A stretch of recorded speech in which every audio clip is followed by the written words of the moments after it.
5위는 최근에 우리 그 뉴스 하시면서도 그런 용어가 나오겠지만 ESG라고 하는 이런 네. 용어들이 많이 나옵니다. 네. 그러면서 사회적 가치 특별 채용이라고 하는 단어를 제가 꼽았는데요. 네. 사회적 가치 특별 채용이라고 하는 거는 우리 그 사회적 약자, 그 예를 들어서 탈북자 주민이라든가 그다음에 어떤 저소득층 자녀라든가 아니면 과거에 있던 일반 보호군 대상자 이런 분들을 포함해서 예.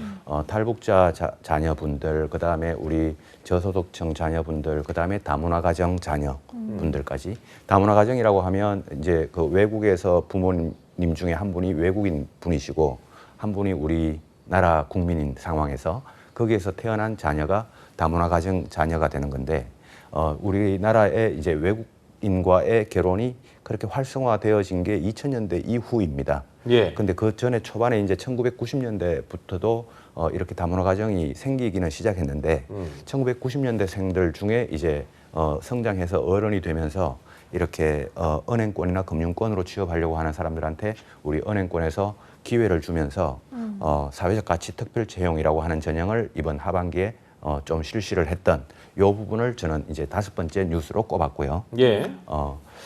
그 대상자는 이제 아까 말씀드렸던 것처럼 탈북자 자녀분들, 네. 그다음에 이제 다문화 가정 자녀분들, 그다음에 저소득층 자녀분들 이런 분들을 대상으로 하고 있는 그런 채용입니다. 네. 맞아요. 이게 그러니까 뭐 어떤 기업이나 뭐 자신들의 어떤 이윤 창출을 가장 최우선에 둬야 하지만 이런 사회적 가치라는 것이 어떻게 보면 되게 추상적으로 보일 수도 있지만 어떻게 보면 가장 중요한 부분이기 네. 때문에 좀 마음이 따뜻한 부분이었던 것 같은데 하반기에 좀 특별한 채용 전형이 생겼다는 말씀이신 건데 이런 어떤 사회적 가치 특별 채용 같은 거에 대해서 뱅 쌤이 경험한 사례가 있으실 것 같아요. 좀 들어볼까요? 예, 저도 있죠. 있고 아까 말씀드렸던 저소득층 자녀, 제가 다문화 가정 자녀, 그다음에 탈북자 자녀 네. 이 채용이 있었는데 이 채용 중에 제가 그 중에 한 2분 정도를 제가 직접 만나서 취업 지도를 해줬던 적도 있고요. 네. 그 2분이 다행히 다 모두 합격을 해서 지금 은행원이 됐는데 네. 제가 그 구체적인 뭐 사례를 제가 밝히긴 어렵지만 네. 상당히 제가 어떤 그 상황을 접했을 때, 그 사정을 접했을 때 좀 안타깝기도 하고 진짜 도와주고 싶기도 하고 또 진짜 잘 됐으면 좋겠다라는 이런 생각이 있었던 분이었죠. 근데 제가 그 이제 취업 지도를 좀 해주고 난 다음에 너는 진짜 잘 됐으면 좋겠다라고 해서 제가 짜장면을 한 그릇 사서 점심을 사주면서 네. 꼭 합격해서 연락하자라고 이렇게 이야기했던 근데 게. 벌써부터 이렇게 마음이 뭉클하려고 그래. 맞아. 자꾸만 눈물 나려고 그래. 자꾸만. 예. 근데 진짜. 물론 이 네. 과정, 이 전형에서 떨어졌던 분들도 있을 겁니다. 그러겠죠. 이게 우리 네. 시중은행 중에 신한은행하고 국민은행이 이제 이 전형을 채용을 했었는데요. 이런 전형이 조금씩 이제 넓혀지는 것도 바람직하고 또 이 전형이 있다 그러면 우리 취준생분들에게는 나는 그럼 기회가 박탈되는 거 아닌가라는 이런 생각을 하실 수도 있는데 그럼에도 불구하고 우리가 같이 공존을 하고 같이 사는 사회를 만들려 그러면 이런 분들에게도 기회가 있어야 되고 또 우리 일반 취준생들 분들에게도 기회가 있어야 되고 네. 같이 기회가 있는 그런 사회가 만들어져야 된다라고 하는 이런 차원에서 이번 사회적 가치 특별 채용을 하고 있는 이 신한은행과 국민은행 이 두 은행에는 저는 박수를 보내드리고 싶습니다. 너무 4위는 인터넷 전문은행, 소위 우리가 인뱅하는 인터넷 전문은행의 인뱅, 예. 채용. 네. 채용이 어떻게 변화가 있는가라고 하는 이 부분입니다. 그렇군요. 인터넷 전문은행의 채용 예. 부분인데요. 우리나라 인터넷 전문은행이 3군데가 있죠. 3군데가 있는데 카카오뱅크? 카카오뱅크, K뱅크, 토스뱅크까지 이렇게 3군데가 있는데 요 채용 분야들이 어떻게 변화되고 있는가라고 하는 요 부분을 제가 4위로 꼽아봤습니다. 그러셨군요. 카카오뱅크, K뱅크, 토스뱅크 전 3개 다 계좌가 있는 상황인데 이런 인터넷 전문은행이 신입 채용을 시작했다는 말씀이신 건데 신입을 지원하는 문과생들한테는 굉장한 희소식이 될 수도 맞습니다. 있겠고 이런 채용 소식이 내년에도 이어질 수 있을까 이런 부분이 가장 궁금할 거예요. 예. 이 3군데 다 계좌를 다 가지고 계십니까? 저 갖고 있어요. 뭐 다 쓰진 않지만 카뱅, K뱅은 제가 잘 쓰고 있죠. 예. 상당히 자산가신. 뭐 그런 만들어만 놨어요. 근데 편하더라고요, 확실히. 편하죠. 네. 예. 근데 이 그 인터넷 전문은행들의 채용이 과거에 우리 취업 준비생들에게 어떻게 다가왔냐면 네. 전혀 우리 신입 행원들을 뽑지를 않으니까 인터넷 전문 은행들은 경력 위주로, 그다음에 IT 위주로 이렇게만 채용을 하니까 예. 상당히 우리 신입 그 행원 지원자, 은행권 취준생분들에게는 저거는 그림의 떡이다. 뭐 이런 식으로만 쳐다보게 되는 거죠. 네. 그 인터넷 전문 은행 취업하고 싶은데 취업할 수 있는 채용 분야가 없으니까요. 근데 원래 이제 이 뉴스가 뭐냐면 2021년도에 드디어 K뱅크나 카카오뱅크에서 우리 일반 취준생분들, 그냥 금융권 그 문과생분들 이런 분들에게도 채용의 길이 열리기 시작했다라고 하는 게 이게 제가 오늘 여러분들에게 4위로 뽑았던 뉴스 기사였고 제가 채용 공고를 한번 보면요. 채용 공고를 보면 특히 이제 요 채용 공고가 요 K뱅크나 카카오뱅크 둘 중에 하나인데 예. 여신제도 기획 인턴이라고 하는 그 대주주 특수관계인 그렇네요. 신용공여 관리 업무 담당이라고 하는 인턴 부분을 지금 뽑고 있습니다. 네. 요게 이제 11월 달 올해 11월 달에 채용 공고였죠. 또 세 번째 띄워져 세 번째 있는, 키워드 여신제도 기획 인턴이죠. 네. 요 은행에서 지금 이 여신제도 기획 인턴을 뽑는다는 이 이야기는 요 여신제도 기획 인턴이 누구냐면 문과생들이 취업을 해야 되는 겁니다. 예. 그러다 보니까 이런 길이 이제 인터넷 전문 은행에서도 열리기 시작을 했다라고 하는 이 부분이고 예. 제가 그래서 요 어떤 채용 공고를 다시 한 번 더 클릭을 해서 요게 과연 어떤 일들을 하는 곳이냐, 그 다음에 어떻게 근무를 하는 것이냐를 자세히 한번 보니까요. 네. 담당 업무와 담당할 업무에 보면 이제 순수하게 이거는 이제 우리 문과생분들 중에 뭐 만약에 법학과나 법학을 전공했거나 이런 분들이 이제 도움되는 그런 업무고요. 필수 경험과 역량이라고 하는 이런 그 내용이 있는데 거기 보면 합격 후에 6개월 동안 풀타임으로 인턴 근무가 가능한 분이고 그 다음에 이미 졸업한 분 또는 뭐 2022년 2월 졸업 예정자 이렇게 돼 있는데 이게 이제 문과생들에게도 일반 문과생 취업준비생들에게도 인터넷 전문은행의 채용에 문이 열리기 시작했다. 그 스타트 되는 시기가 2021년도다라고 예. 하는 이 시점에서 그 이후에서 제가 4위 뉴스로 이제 뽑았던 거죠. 그래서 이제 내년에도 이제 이런 길들이 계속 열릴 것이냐라고 하는 건데 저는 이제 인터넷 전문 은행들은 이렇게 오프라인 지점을 두고 있지 않기 때문에 네. 지점에서 근무할 이렇게 직원들을 뽑지는 않습니다. 그러니까 대규모 채용이 일어나지는 않죠. 대규모 채용이 일어나지는 않지만 인터넷 전문 은행의 본사를 기준으로 이렇게 본사 부서들을 대상으로 해서 거기서 근무할 신입 행원들을 이제 뽑기 시작했다라는 그게 올해 뉴스였고 이런 점에서 내년에도 우리 인터넷 전문 은행들이 채용의 문을 조금만 더 열어준다면 네. 우리 이제 일반 금융권, 은행권 취준생들에게 인터넷 전문 은행으로 취업할 수 있는 길도 내년부터는 조금 더 열릴 것이다. 이런 측면에서 저는 좀 긍정적으로 보고 있습니다. 네. 그렇겠네요. 네. 좋은 내용을 선정하지 못해가지고 또 아니에요? 아쉽습니다. 이러면 안 되는데. 예. 그 뭡니까? 3위는 채용 인원이 축소된다라고 하는 약간 좀 슬픈 소식이네요. 소식이네요. 예, 특히 은행권의 네. 경우고요. 은행권의 채용 인원이 축소되고 있다라고 하는 이 소식을 3위로 선정하지 않을 수 없음이 제가 좀 그렇군요. 죄송스럽고 저희가 보니까 이게 채용 규모를 좀 보여주시면 좋겠는데 예, 갑자기 찬물을 좀 끼운 것 같아서 시중은행들은 채용 규모를 많이 줄이고 있다는 그 뉴스가 좀 있습니다. 2022년에는 좀 늘었으면 하는 바람인데 내년 채용이 어떻게 될지도 전망을 좀 해봐야 될 거고요. 우리 금융권 취업준비생들이 채용 공고를 많이 기다리고 있을 텐데 2022년도 내년도 채용 소식은 언제쯤이면 좀 올라오게 될까요? 네, 그 내년도 채용 소식은 이제 곧 지금도 올라와 있고요. 제가 채용 규모가 축소된다고 하는 측면에서 네. 좀 이제 추가로 설명을 조금 드려야 될 예, 좀 부분이 보여주세요. 알려주세요. 예. 채용 규모가 지금 제가 3개년도 채용 규모를 은행권을 비교를 해봤습니다. 역시 6대 시중은행이죠. 국민기업, 신한, 우리, 하나, 농협까지 2019년, 2020년, 2021년 이렇게 3개년도 채용 규모를 보니까 되게 많이 줄었네요. 예, 네. 2019년도에 6대 시중은행 총 개가 3,400명 정도를 채용했습니다. 네. 그다음에 2020년도가 1,600명 정도죠. 1,590명이죠. 그다음에 2021년도 그러니까 올해죠. 올해가 1,200명 정도 수준이죠. 그래서 2019년 대비 2020년도가 거의 반타작 정도 나는 수준이었고 2020년 대비 2021년도도 조금 더 줄어드는 이런 상황이니까 지금 올해 한 해 동안 약 1,200명 정도 채용을 했다 그러면 우리 취준생들이 상당히 힘들었을 겁니다. 은행권 취준하시는 분들은요.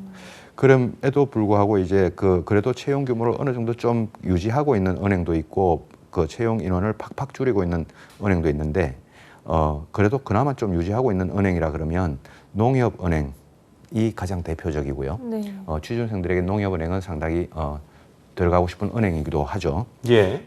근데 이제 뭐 하나은행 같은 경우에는 아예 2021년도 올해 채용을 없었네요. 상반기 하반기 채용 자체가 네. 없었습니다. 그렇군요. 그래서 하반기에 하나은행이 채용이 없으면서 우리 취준생들에게는 좀 실망을 좀 주기도 했었고요. 네. 네. 혹시 이게 2019년 이전에도 한 3,000명 정도 꾸준히 뽑아왔던 거죠? 2019년도가 조금 사실 좀 많긴 했습니다. 많았습니까? 예, 2017년, 2018년도 이때는 2,500명에서 3,000명 사이. 네. 그러다가 2019년도에 이제 3,400명 정도로 올라갔다가 다시 이제 좀 많이 줄어든 거죠. 그렇다고 해서 이제 과거에 2020년이나 2021년처럼 이렇게 1,000명대인 적은 없었습니다. 그렇게 이제 지금 이제 2020년부터 1,000명대로 내려오면서 예. 은행권 채용 규모가 확실히 줄고 있다라는 게 우리 취준생들 사이에서도 체감이 가는 그런 한 해였던. 이게 19년 3,420명에서 2020년 1,590명, 2021년 1,220명, 그러니까 거의 반 이상 급감을 한 네. 건데 네. 어쨌든 이것도 코로나19에 의한 거 영향도 크다고 봐야겠죠. 뭐 비대면이 좀 늘기도 하고. 비대면 어쩔 수 없는. 코로나가 더 확산되면서 이제 빨리 변화를 만들어 온 게 디지털과 비대면 시장입니다. 네. 그렇죠. 코로나로 원래 이제 디지털과 비대면 시장이 늘어나긴 할 텐데, 그 이제 확산이 되긴 할 텐데 코로나 때문에 더 빨리 성장한 외부 거죠. 상황 때문에 더 빨리 그냥 예. 올라간 거군요. 예. 그러면서 이제 은행권도 이 디지털의 영향을 받으면서 예. 채용 규모가 줄 수밖에 없었던. 근데 이제 2022년도가 이제 문제겠죠. 네. 2022년도 우리 뭐 제가 뉴스로 선정하진 않았습니다만은 이건 마지막에 가서 제가 여러분들에게 이야기를 하겠지만 일단 2022년도 채용 소식이 지금 아까도 제가 말씀드렸듯이 농협은행이 채용 공고를 지금 올려놓고 있습니다. 몇 명이에요? 총 450명을 채용하고요. 450명. 450명 중에 일반 행원이 420명, IT를 30명, 이렇게 일반 행원을 특히 400명대로 채용하는 농협은행 6급 채용인데요. 이 농협은행 6급이 420명대로 채용하는 건 역대급 채용이다라고 이렇게 지금 최근에 뉴스도 나오고 12월 14일, 그러니까 12월 14일이니까 이번 주였나요?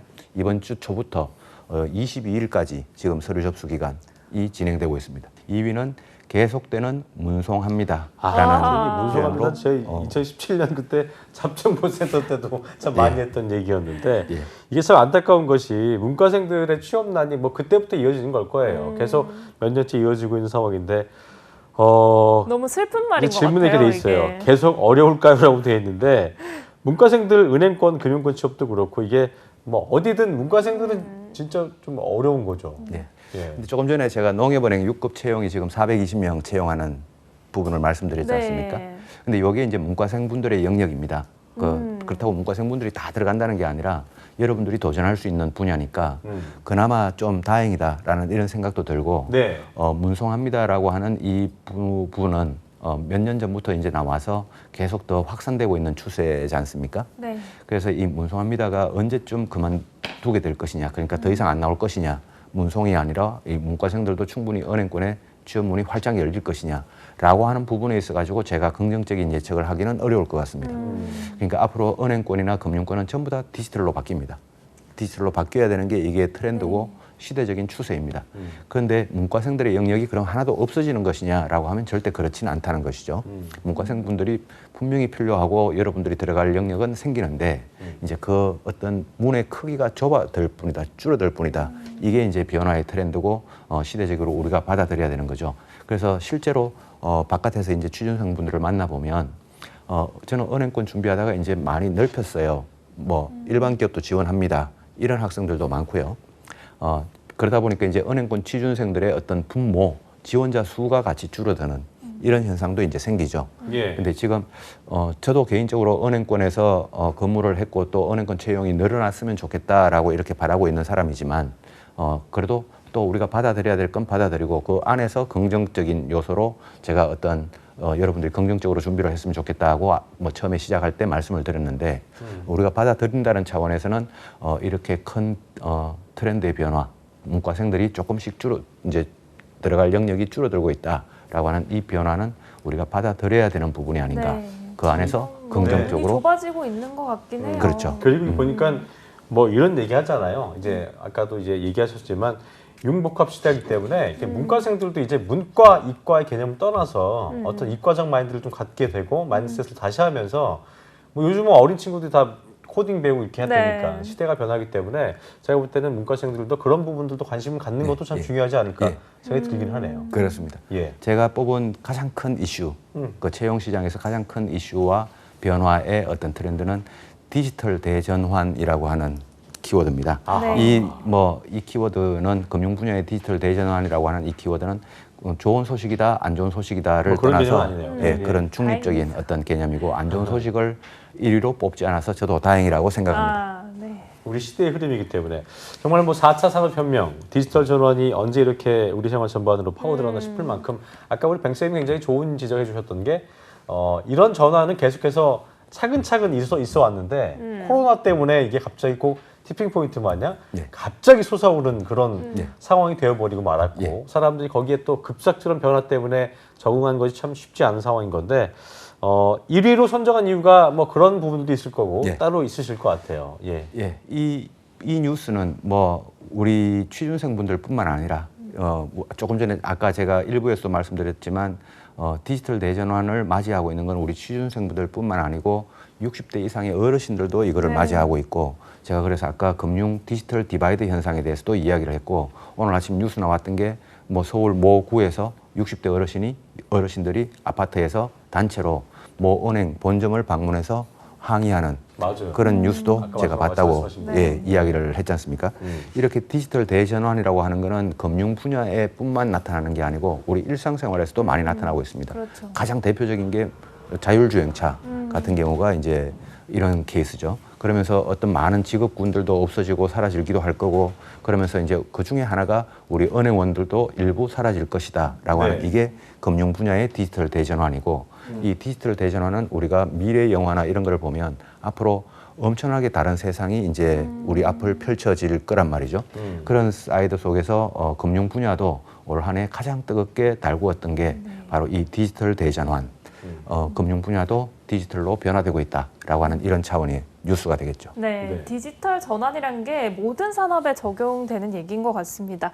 어쨌든 시대적인 추세이기 때문에 이거는 뭐 저희가 적응을 해야 될 부분인 것 그럴 수밖에 같은데요. 없는 거죠. 근데 아까 코딩 얘기도 잠깐 나왔는데 이제 요즘은 뭐 초등학생들도 코딩을 배운다고 하더라고요. 그렇게 학원도 따로 있고. 네, 그래서 이제 좀 코딩이나 이런 좀 디지털 전환 추세에 맞춰서 좀 공부하는 게 필요할 것 같은데 이 코딩에 대해서는 우리 문과생들이 어떻게 접근을 해야 될까요? 질문 많이 하신다고 하셨는데 예, 어떻게 실제로 답하시는지? 질문 참 많은 게 이 부분인데요. 이 부분은 별도로 제가 한 30분, 1시간 정도를 여러분들에게 말씀을 드려야 될 텐데 그걸 간단하게 지금 한마디로 어떻게 하면 여러분들이 문과생들이 코딩을 배운다는 거는 그건 여러분들이 자기가 해야 될 일을 버려놓고 남의 일을 하는 겁니다. 그럼에도 불구하고 우리 문과생들은 코딩을 배우고 이런 게 할 게 아니라 여러분들은 디지털 대전환에 따른 어떤 여러분들의 앞에 놓여 있는 키워드들이 있을 겁니다. 가장 많은 키워드들이 빅데이터를 배울까요? 블록체인을 배울까요? 뭐 인공지능을 배울까요? 뭐 이런 여러분들이 고민하고 있는 것들 있죠. 네. 자, 이런 것들을 여러분들이 어떻게 활용을 해야 될 것인가? 어떻게 적용을 해야 될 것인가? 이거를 고민하는 게 문과생들의 디지털 역량이지. 이거를 직접 활용하는 기술을 배운다. 이거를 어떻게 직접 하는 코딩을 배운다. 이거는 컴퓨터 공학과 학생들의 역량입니다. 네. 그래서 문과생분들은 이 코딩이라고 하는 걸 직접 배울 일이 아니라 이 블록체인을 이용해서 은행에 어떻게 적용시킬 수 있을 것인가, 블록체인은 은행에 어떻게 적용이 되고 있는가, 인공지능은 어떻게 적용이 되고 있는가, 그 현황과 앞으로의 미래에 대한 예측, 그런 거에 대한 어떤 레포트를 읽어내고 또 여러분들이 고민을 하고 제안을 하는 이런 부분이 여러분들의 디지털 역량이지, 여러분들이 직접 코딩을 배운다는 거는 그거는 지금 도저히 따라갈 수 없는 역량입니다. 컴퓨터 공학과 학생들이 4년 동안 배웠던 거를 지금 6개월 만에 여러분들이 속성으로 배워낸다? 그거는 그래서 저도 디지털로 지원하겠습니다. 이거는 잘못된 부분이고 여러분들은 문과생으로서 어떻게 기획하고 어떻게 창의적으로 아이디어를 제안하고 이게 어떻게 활용되고 있는지 그런 부분에 대한 공부를 하고 준비를 좀 했으면 좋겠습니다. 맞아요. 좀 기획적인 마인드, 문과생으로서 그런 것이 이제 스킬을 배우는 건 아니다. 네, 그렇습니다. 굉장히 중요한 부분이네요. 자, 이렇게 뱅쌤이 선정한 2021년 금융권 취업 관련된 10개 키워드 저희가 쭉 살펴봤는데요. 그럼 내년도 끝으로 금융권 취업 전망에 대해서도 저희가 알아볼 필요가 있을 텐데 한마디를 조금 해주시면 감사하겠습니다. 한 1분 3초 정도 시간 남았네요. 네. 예. 올해 2021년도 우리 금융권 취업 시장은 한마디로 이야기를 하면 흐림이었습니다. 흐림이었는데 그럼에도 불구하고 이제 아까 제가 말씀드렸던 것처럼 저축은행 업계는 채용을 살짝 늘리기도 하고 그다음에 인터넷 전문 은행들도 이제 우리 문과생들을 뽑기 시작한다라는 그런 뉴스도 있었고요. 그다음 뭐 은행권에 대규모 희망퇴직이 있으니까 여러분들에게 내년에 또 좀 열릴 뭐 취업 채용의 길이 좀 열릴 수도 있지 않겠습니까? 그런 측면에서는 긍정적인 뉴스도 있긴 있었습니다만 전반적인 상황은 흐림이었다라고 생각을 하고 내년도에는 제가 생각할 때 흐림 뒤에 구름 뒤에 het볕이다라고 이렇게 제가 표현을 해드리고 싶습니다. 네. 특히 내년은 이제 대선이 있는 해니까요. 네. 항상 대선 초기에는 어떤 정부가 바뀌는 이 초기에는 네. 항상 채용이 조금 늘어났던 그런 시기가 있었으니까 지금 현재 채용 공고가 떠 있는 농협은행 6급 채용부터 시작해서 내년도에는 조금 더 많은 채용이 있었으면 하는 바람으로 저 개인적으로도 그렇게 바라고 네. 우리 실제로도 그렇게 되기를 바라겠습니다.